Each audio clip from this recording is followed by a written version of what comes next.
என்ன பிரகாஷ் மாமா இப்படி பண்ணிட்டீங்க? ஒண்ணும் இல்ல, எனக்கு ஒண்ணும் ஆகல. நான் தான் சொல்றேன்ல எனக்கு ஒண்ணும் ஆகலன்னு. பிரகாஷ் மாமா ஏன் நீங்க இப்படி எல்லாம் பண்றீங்க?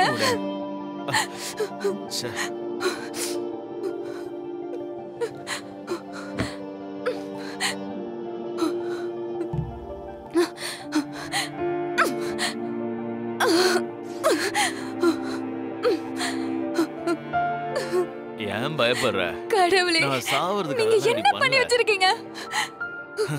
ஏய், நான் செத்து என்ன பிரயோஜனம்? என்ன மாமா? நீ அந்த வார்த்தை சொன்ன போதே நான் செத்துட்டேனடி. பிரகாஷ் மாமா,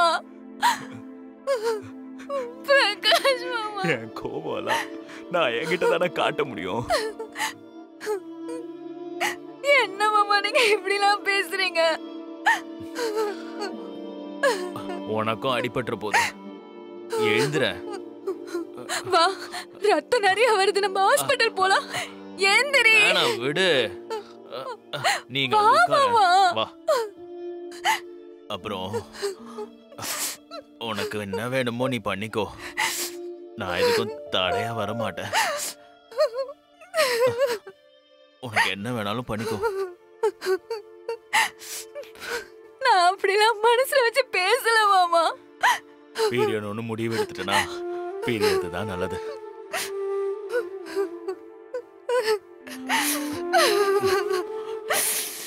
முதல் தப்பு, நான் இங்க வந்து தங்கி இருக்கவே கூடாது. எதுக்கு மாமா நீங்க இப்படி எல்லாம் பேசுறீங்க? உன் வேலை, உன் ஃப்ரெண்ட்ஸ், இதுக்கு இடையில எல்லாம் நான் எப்படிமா வந்து செட் ஆகுறது? நான் வந்து இந்த லோக்கல் செட்டப்ல தான்மா வாழ்ந்திருக்கேன்.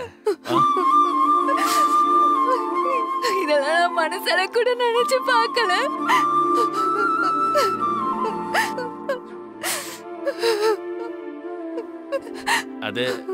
அதெல்லாம் ஒரு விஷயமே கிடையாது. உனக்கு என்ன பண்ணுமோ அதை பண்ணிக்கோ, சரியா?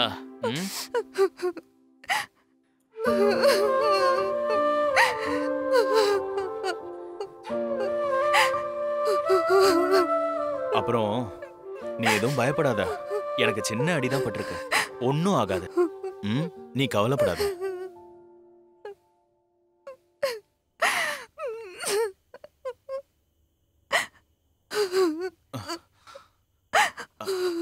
நீ அந்த மேகசின் கொஞ்சம் எடு.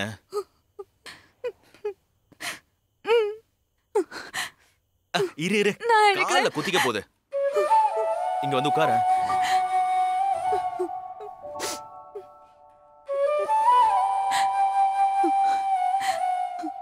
அம்மாவையும் பிரியாக்காவையும் எனக்கு எவ்வளவு பிடிக்கும் தெரியுமா? ஆனா அவங்களே அப்படி பேசினதை என்னால தாங்கிக்கவே முடியல. அதனாலதான் நான் அப்படி. சாரி. கொடுங்க, நான் கொண்டு போய் போடுறேன். அங்க போய் உட்கார.